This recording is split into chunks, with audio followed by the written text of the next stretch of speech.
குழந்தைக்கு ஜாதகம் எடுக்கிறோம், கல்யாணத்துக்கு ஜாதகம் பார்க்க போறோம் அப்படின்னு சொன்னா, என்னுடைய பெண்ணுக்கு சுத்த ஜாதகம், உங்க பையன் ஜாதகத்துல தோஷம் இருக்கு அப்படின்னு சொல்றா.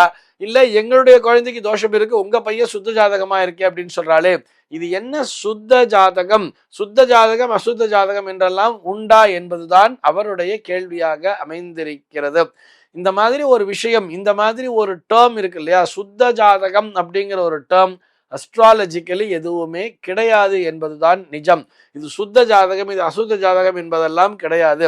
இவர்கள் எப்படி அதனை பொருள் காண்கிறார்கள்னு சொன்னா, உங்க பொண்ணோட ஜாதகத்துல 2ல செவ்வாய் இருக்காரு, 4ல இருக்காரு, 7ல இருக்காரு, 8ல இருக்காரு, 12ல இருக்காரு, உங்க பொண்ணு ஜாதகத்துல செவ்வாய் இருக்கு, ராகு கேத்துலாம் இருக்கு, அதனால இது தோஷமான ஜாதகமா இருக்கு, எங்க பிள்ளைக்கு அதெல்லாம் இல்ல அப்படிங்கிற மாதிரி, எங்களுடைய பிள்ளையோட ஜாதகம் சுத்த ஜாதகம் சொல்லி எங்க ஜோசியர் சொன்னார் அப்படிங்கிற மாதிரி எல்லாம் சொல்லிட்டு இருக்கா. இது போன்ற ஒரு தவறான கருத்துக்களை பரப்பக்கூடாது. முதல்ல நல்லா புரிஞ்சுக்கணும்.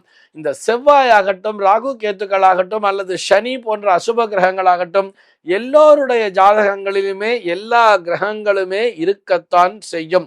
அவர்களுடைய பிளேஸ்மெண்ட் எப்படி இருக்கு, அதனுடைய பலன் என்ன மாதிரியான பலனை தரும் என்பதைத்தான் ஆராய வேண்டுமே தவிர, இது சுத்த ஜாதகம், இது சுத்தமில்லாத ஜாதகம் அப்படிங்கிற மாதிரிலாம் எதுவுமே இல்லை என்பதுதான் நிஜம். இந்த மாதிரி அஸ்ட்ராலஜிக்கல் டேர்மை தவறாக பயன்படுத்தும் பொழுது இது என்ன ஆகுதுன்னா, மற்றவர்கள் மனதிலே ஒரு விதமான ஒரு கலக்கத்தினை உண்டாக்கி விடுகிறது, ஒரு பயத்தினை தந்து விடுகிறது.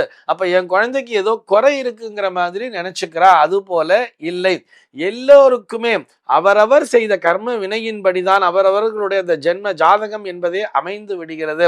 முதல்ல இந்த மனித பிறவி எடுத்திருக்கோம் அப்படின்னு சொன்னாலே, போன ஜென்மத்துல ஒரு புண்ணியம் அப்படிங்கிறத செஞ்சிருந்தா மட்டும்தான் மனித பிறவி என்பதே எடுக்க முடியும். அவரவர்கள் கர்ம வினையை அனுபவிக்கணும் இல்லையா. அதனால ஒரு சில விஷயங்கள், ஒரு 6ஆம் பாவத்துல ஒரு கிரகம் இருக்கு, ஒரு 8ஆம் பாவத்துல ஏதோ ஒரு கிரகம் உட்கார்ந்துருக்கு, ஒரு 12ஆம் பாவத்துல ஏதோ ஒரு கிரகம் உட்கார்ந்து இருக்குன்னு சொன்னா, அந்த 6, 8, 12 என்பது சற்று சிரமத்தினை தரக்கூடிய பாவமாக இருக்கும்.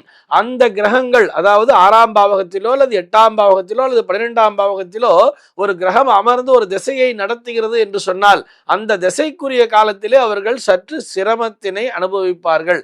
அதை மட்டும் பார்த்து கொள்ள வேண்டியது. 2, 4, 7, 8, 12 எல்லாம் செவ்வாய் இருந்தால் தோஷம் என்று சொல்வதெல்லாம் முற்றிலும் தவறான கருத்துக்கள் தான்.